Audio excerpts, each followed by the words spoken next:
As an educator or caregiver, we make many decisions each day for the environment of the children, which book to read, what question to ask, which experience to offer, which materials to place, and many more for the children's environment. Indoor environment should be attractive and make children feel safe and secure and happy to be there. Yung hindi sila nangihinayang.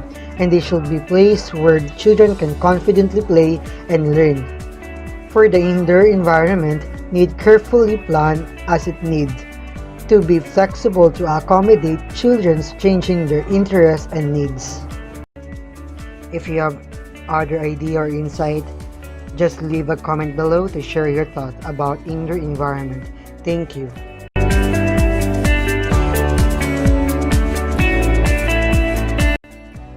Arranging the indoor learning environment, the space and furnishing should come together to create an indoor learning environment that is tailored to meet the needs of developing infant and toddlers.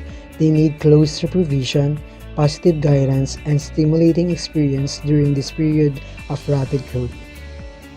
When considering the physical space of play areas, it is important to create a space that is not too open or too crowded. Young infants need protected areas with enough room to practice their growing abilities and movements, such as rolling over and crawling. For mobile infants and toddlers, they need space as they explore and learn to crawl, walk, dance, jump, and build with blocks. Such space is important for both active and quiet play, while design areas provide both physical boundaries and visual cues that support individual and peer play. Caregivers will need space for infant and toddlers for their caregiving routine, such as greeting, departure, eating and feeding, sleeping, diapering, and toileting. Separate sleeping areas for young infants are recommended so that children can keep their individual schedule while still being monitored. The diapering and toileting area should contain changing tables, sink, and storage for supplies. This caregiving space also provides opportunities for learning. For instance, a mobile place above a changing table can provide visual stimulation and distraction for an infant during diapering. In addition, eating areas for toddlers who are able to feed themselves encourage the development of fine motor skill. When planning these areas, caregiver must use preventive measures to ensure safe and healthy learning. Please see the Safety and Healthy course for further information. When designing space for infants and toddlers, it is also important to consider the logistic, aesthetic, organization, and the needs of all children in the space.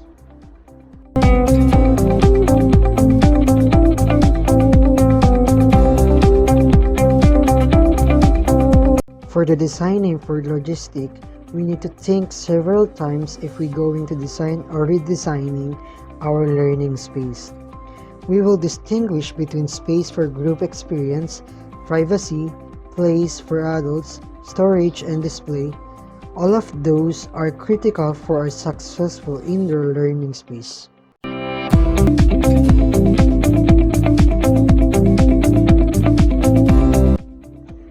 Places for group experiences.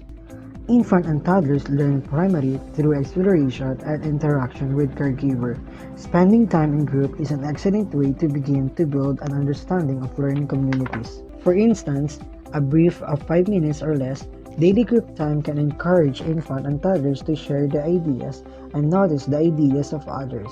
For example, a caregiver notices an infant kicking and encourage everyone to kick their feet together.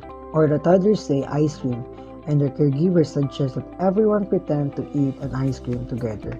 Caregiver can also lead infant and toddlers in a song with a corresponding motion that can help develop motor skill and awareness of a sound and the patterns of language. Having designated spaces for these experiences and designing them to minimize distraction can help you make the most of this time. This doesn't mean you must have a spot that is used just for group experiences. The block area or the book and language area can make a natural home for larger group experiences. Just think about having enough space for all the children to come comfortably together.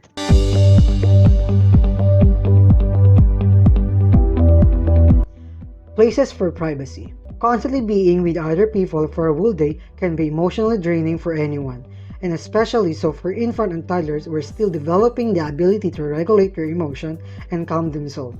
Just like to adults and older children, infant and toddlers sometimes need time and space to take a break for a group. You can help infant and toddlers meet this need by offering spaces that are limited to 1 or 2 children. A cozy corner with pillow and soft toy or book or a quiet place area can help children calm themselves.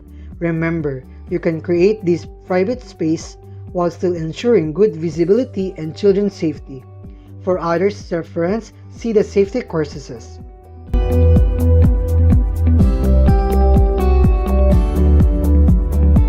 Places and ways to support adults. Caregiver and children's family are also an integral part of the learning environment. The physical environment should reflect this by having at least some space that speak to the adults in the learning environment and make them more comfortable. For example, having 1 or 2 adult-sized chairs in the room can visually communicate to the family member. This adult chair can serve as space where family member can read a book to read their child during pick-up or drop-off time, or provide a space for mother to visit a nurse and help to build a home-like atmosphere in the room. Remember, children's own home are not all child size. In addition, you should have some communication or display board that provide family member with important information about your room. For example, the weekly curriculum, special notes from the day, or upcoming events. Caring for infant and toddlers can be exhausting work. The environment should also help support caregiver well-being. Here are some ways to make the environment supportive for caregiver as well as for the children. Number 1. Providing a glider or rocker for adult to use during feeding time can help provide a level of comfort and support. This can also help nurture relationship between caregiver and children.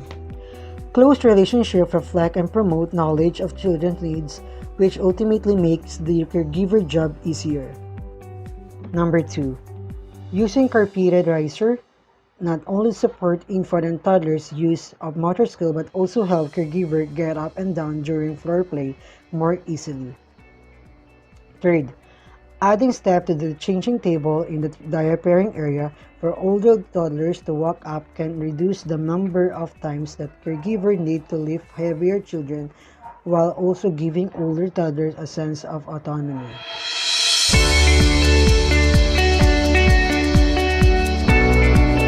Places for storage and display. Infant and toddlers' learning space require a lot of materials like toy, books, and other resources na laging ginagamit. It is important to plan for at least 3 kinds of storage for the infant and toddler learning space. It is open storage for children to access, closed storage for the caregiver materials, and storage for personal belongings. It is also important to plan for storing and displaying children's assessment materials and artwork. Open storage. Sa open storage, dito yung mga gamit na laging ginagamit ng mga bata or ng mga infant and toddlers. And also, bilang isang caregiver or educator sa mga infant and toddlers, kailangan natin lagyan ng mga label and lagi dapat itong naka-open para maging easily accessible sa mga infant and toddlers. Para ma-build natin ang independence sa mga bata and also maiwasan ang frustration pag sila yung naghahanap ng kailangan nila o yung mga wants or needed nila. Closed storage. In closed storage, tools such as adults' office supply, cooking utensil, or cleaning fluid need to be stored securely when not in use. It is important to designate and carefully label secure location for this item. This will help you maintain inventory and ensure children's safety. Personal storage. In personal storage, infant and toddlers also need individual space for their own thing, such as diaper bag, clothing, supplies, and creations. Space for favorite item, such as stuffed animal or favorite blanket, can help infant and toddlers feel secure. When space are easily accessible for the toddlers, They can retrieve personal items when needed. Even if a young infant do not fully understand having spaces for their own things, providing these spaces make the learning environment more personal and will help parents feel confident that their child is being treated and cared for as an individual with unique qualities and needs. Child display. In child display, it is storing and displaying artwork and portfolios sends powerful messages to children about the value of their work and help you do your job more effectively.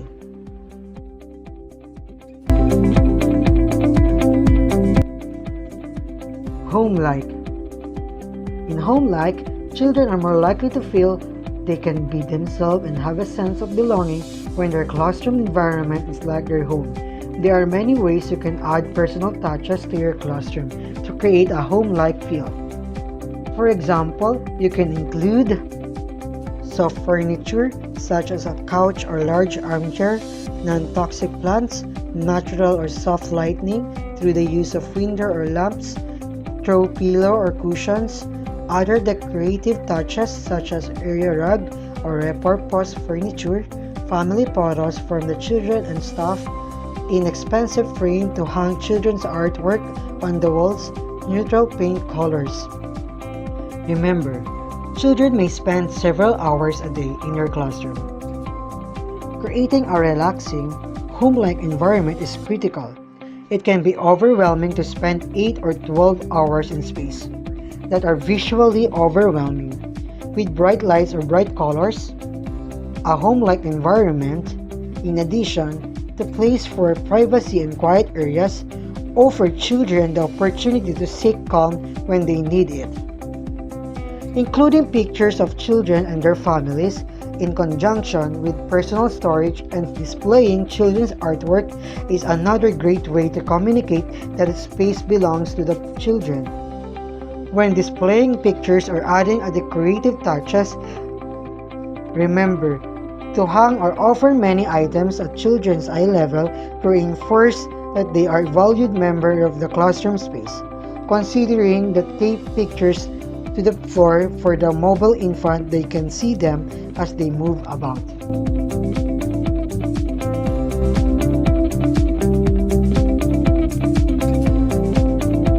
Inviting engagement provocations. You can also offer items of beauty or wonder in the classroom that invite infants and toddlers' exploration and engagement using provocation. A provocation is a picture, experience, or item that provokes thought, interest, questions, or creativity, according to Edwards 2002. In the materials lesson ahead, we will address different considerations when selecting materials for your classroom. Provocations can help provoke your children to use, think about, or see materials in new ways. When designing your classroom, it can be useful to think about how you will incorporate provocations. Your inspiration for what provocations to offer will often come from children's current interests, their emerging developmental skills, for example, crawling or grasping, or their learning goals. Provocations could be pictures, an event or experience, books, items, furniture, simple changes in display. Pictures is including pictures of their interests can help extend exploration of certain concepts and send them messages that children ideas are valued in your classroom. Use pictures of real items as much as possible. Or for example, or realia, an event or experience. For example, go on a nature walk outdoors or host a picnic in your classroom. You can also take pictures during the event to display later. Pictures like this in conjunction with personal storage and children's artwork also communicate that this space belongs to the children.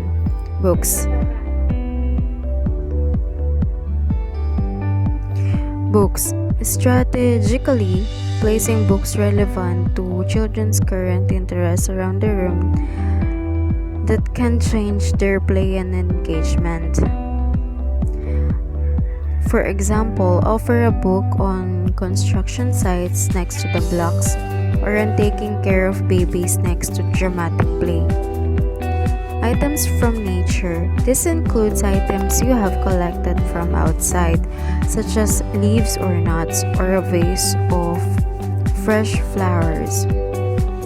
Simple changes in display, for example, add a child-safe mirror on the floor for children to see themselves when they crawl over, or set up the doll babies in dramatic play with small bowls and spoons, which can invite the older infants and toddlers to feed the dolls. For infants and toddlers, changes in display can also include rearranging climbing equipment to offer new challenges, or incorporating different textures and colors on the floor. Consider the placement of your provocations. What are you hoping infants and toddlers will do within each area of your classroom? What concepts are you currently exploring, or developmental goals are you working towards? And how might provocation in center areas help extend or focus children's play? Provocations are meant to be a guide or a point of inspiration for how infants and toddlers can engage with certain materials or spaces, but remember, they are not meant to be an ultimatum for what children are supposed to do in each area or with the materials. For example, perhaps set up some empty paper towel tubes and scarves for children to explore pushing the scarves through the tubes, but instead, the children enjoy throwing the scarves in the air and watching them fall.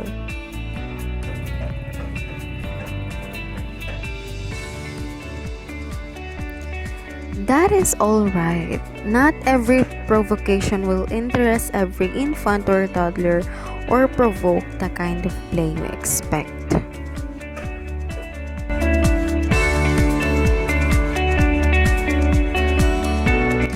Designing for all. When you look to design or redesign your classroom, you need to consider the needs and learning goals for all children. Each time a new infant or toddler enters your room, you should consider what adaptations are needed to best support their engagement and safety in the classroom.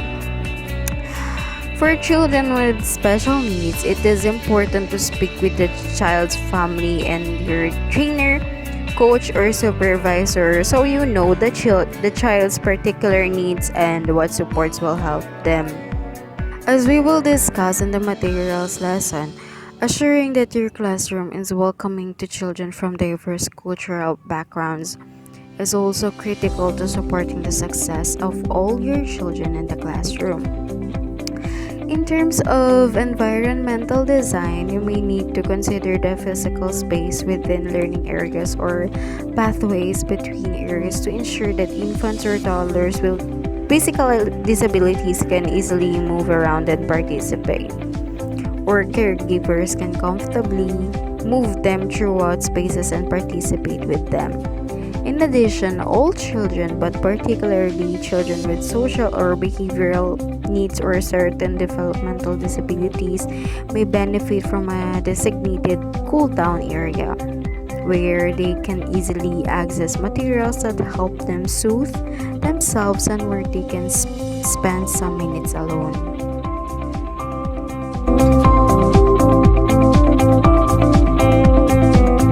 Organization. Imagine walking into your familiar neighborhood grocery store to quickly grab one necessary ingredient for dinner, only to discover the entire store has been rearranged. What should have been a quick trip now has turned into a 30-minute scavenger hunt.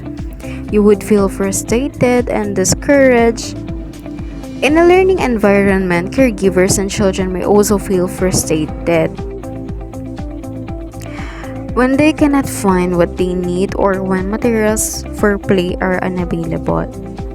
As a caregiver, it is your responsibility to ensure materials are easily accessible and well organized. When organizing your materials, you should think about three goals: independence, easy use, and learning.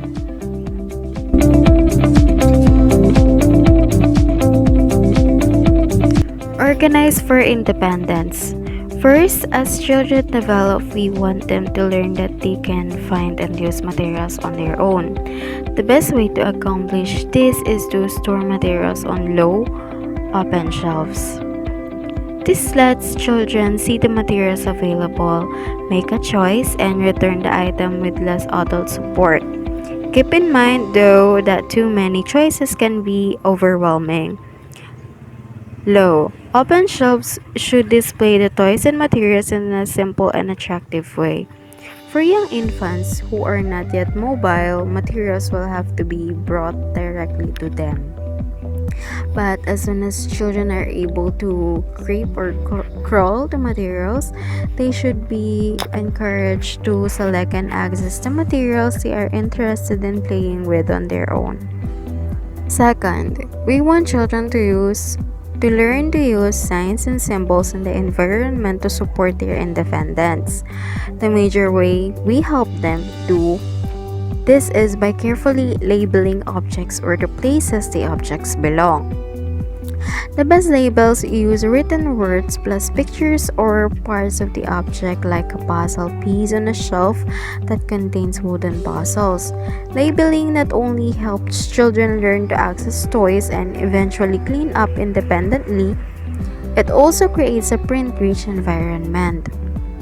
As an added benefit, you may find yourself giving fewer directions and reminders. When children can engage independently with materials, you have more time for interacting and expanding learning opportunities. Organize for easy use. It is important to organize learning and play materials so that you and the children in your care can find what is needed. As infants develop into toddlers, this helps them realize, I can do things on my own. It also empowers children to try out ideas and use new materials. When organizing for easy use, think about storing similar materials together. Similar materials are things that go together or materials that are necessary for certain activities. For example, baby dolls could be stored near blankets or other dramatic play items like play dishes and spoons. Soft blocks could be stored near other materials like nesting cups or stocking rings so that infants and toddlers can combine these materials in their exploration. The type of storage you choose, including bins, bags, baskets, and containers, can affect how easily children can access materials and put them away. For example, storing books on a shelving unit that allows children to see the full front covers of book may spark greater interest in reading and make it easier for children to choose a book in which they are interested. Storing simple wooden puzzles on a puzzle rack will also make it easier for children to choose a puzzle and return it to its place when finished playing. Storage bins should be open without lids for materials that you want children to access themselves. They should also be made of lightweight materials, for example plastic and versus metal, and not too large or too heavy so the children can handle them on their own. Clear plastic bins will allow children to easily see the materials that are inside. Use bins that are large enough to accommodate materials without tipping over. Baskets should be free of material that poke or scratch children and should not be used to store materials, for example crayons that can fall out through the hose. Wheeled carts that can transport books or bins of materials may make it easier to rotate materials. just to make sure the locking mechanisms on such carts are safe for infants and toddlers.